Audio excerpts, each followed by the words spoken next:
Chapter 24. The Counterattack. Marcus Hale didn't lose. He adjusted, repositioned, and then he retaliated. It started quietly. Too quietly. Ronan noticed it first. Standing in his office, phone pressed to his ear, jaw tightening with every word. "You're pulling out too?" he said, disbelief creeping in. "We've worked together for 2 years." A pause. Then his expression hardened. "No, I understand what you're saying," he replied, voice colder now. "I just don't believe it." The call ended. Another supplier. Gone. He dropped the phone onto his desk, running a hand through his hair. By the time Lilly walked in, she already knew something was wrong. "What happened?" she asked, closing the door behind her. Ronan let out a humorless laugh. "You remember how you said he doesn't like loose ends?" Her stomach tightened. "He's cleaning them up," Ronan added. "How many?" she asked. 3 this morning, 2 yesterday." He looked at her. "And that's just the ones telling me directly." Lily's mind started moving instantly. Patterns, pressure, coordination. "This isn't random," she said. "No," Ronan replied. "It's not." By afternoon, it escalated. An email, short and devastating. Subject: Contract termination notice. Ronan read it once, then again, then handed the phone to Lilly. She scanned it, her expression tightening. "He's not just pulling influence," she said. "He's forcing alignment." Ronan leaned back in his chair. Translation? "He's making it clear that anyone who works with you doesn't work with him." Silence, heavy. "That's not pressure," Ronan muttered. "That's a chokehold."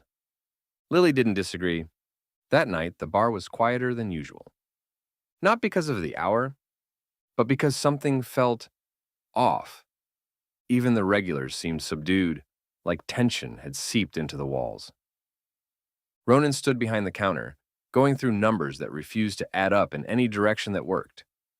Lilly sat across from him, laptop open, documents spread out like a battlefield. "This is coordinated," she said again, more firmly now. "Too clean to be a coincidence?" Ronan didn't look up. "So, what's the move?" She didn't answer immediately, because this was the part where strategy met risk. "He's trying to isolate you," she said finally. "Financially, logistically, emotionally." "Feels like it's working." She looked at him sharply. "Don't!" He paused, met her gaze. "That's exactly what he wants," she continued. "For you to believe you're already losing." Ronan exhaled slowly. "Feels pretty convincing." Lilly closed her laptop, leaning forward, more focused than ever. "Then we stop reacting," she said, "and start forcing him to react to us." He studied for her. "How?" Before she could answer, the bar door opened. Both turned. A man stepped inside, not a tourist, not a regular. Suit, polished, out of place. Lily's instinct sharpened instantly. The man approached the bar, placing a small envelope down in front of Ronan. "Mr. Hale," he said simply. Ronan didn't touch it. "What is this?"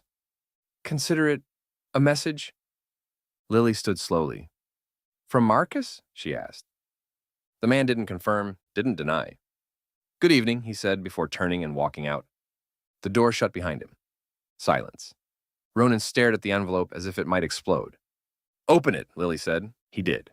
Inside, a single sheet of paper. Typed, clean, precise.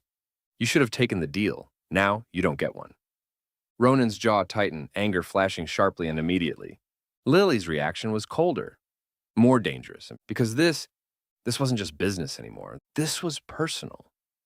She took the paper from his hand, reading it again slowly. Then she smiled, not amused, not soft, strategic. Ronan noticed immediately. "What?" "He just made a mistake," she said. He frowned. "How is this a mistake?" She held up the letter slightly. "Because this," she said, "is intimidation." Ronan blinked. "That's bad for us, right?" Her eyes lifted to his, sharp, focused. "No," she said. "It's bad for him." Something shifted, again. "Walk me through it," he said. She stepped closer, lowering her voice slightly. "He's escalating," she explained. "Moving from influence to pressure, from pressure to threat." And?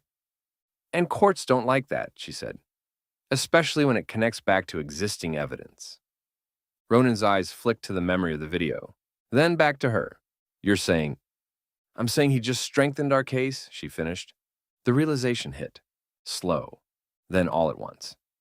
He's not untouchable, Ronan said quietly. Lilly shook her head. No, she said.